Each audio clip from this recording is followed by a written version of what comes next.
Ringing the bell, yeah. Thank you all for being here. It's a pleasure. It's a nice place. I'm going to read 3 different pieces from the book, and as you mentioned, Brad, I joined the Unification Church when I was 17 years old, and I was a member for 5 years. Some of you may remember them as the Moonies. And so I was a very dedicated member, and then my mother especially, my family was very dedicated to getting me out. And especially my mother, who was relentless in that process. And so after about 5 years, she had me to program, and that's how I left. One of the reasons I wrote this book was because when people hear about this, they seem to have the same 3 questions, basically, like, how would you get into something like that? And what was it like in there? And how did you get out? And so that's a big part of this story. But the other part is that after I got out, I started working in a rehab house for people that had left cults, and eventually started going out on cases. Families would ask me to come and help them with their family member who was in a cult, and which, as mentioned, led to my being arrested for kidnapping on a case that everything went wrong. So, the first part, the first little piece that I want to read to you is, I'd been involved about just a number of months, really, less than a year at this particular moment. But a little background before I read it. I was barely 17. I grew up in a little tiny town in Nebraska. And I thought I was going for a peace march. It was 1974, the Vietnam War was going on. I thought I was going for a peace march. And during that time, what I learned from these people I went on this march with was the Messiah was on the earth, and that I was chosen by God to be his disciple, and that soon the world would know, and soon there'd be peace on earth, and everyone would know that I was a disciple of the second coming of Christ. So that all seemed really great, and I immediately, as soon as I got back, moved into the center and dedicated myself to this work.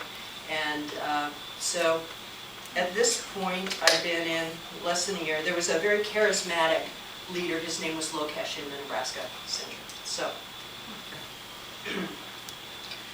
it was obvious that Crystal had a special relationship with Lokesh, which I longed for.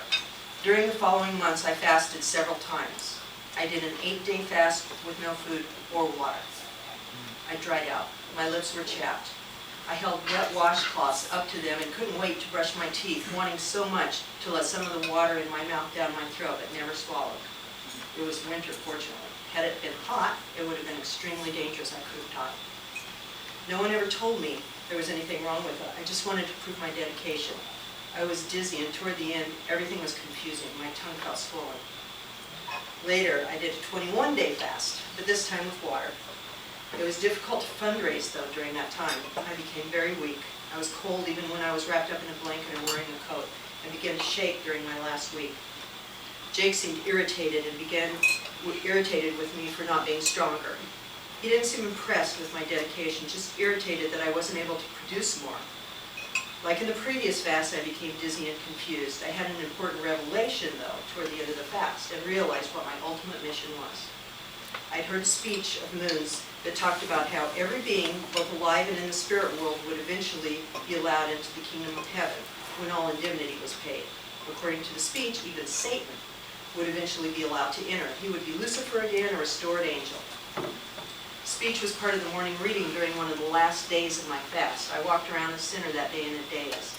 On the 20th day of my fast, I could hardly walk. Dwight looked at me as they were eating their breakfast and told me to stay home and do laundry instead of fundraising. Just carrying clothes to the washer was exhausting.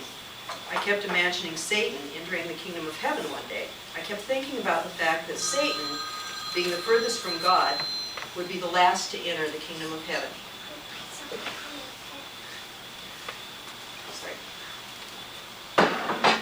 Someone had to be his spiritual parent, and I began to wonder who that would be. I knew that whoever it was would have to develop the kind of heart that could forgive the cause of all pain and all evil that had ever existed. While folding the clothes and delusional from fasting, I decided I was the woman for the job. I knew it would be a hard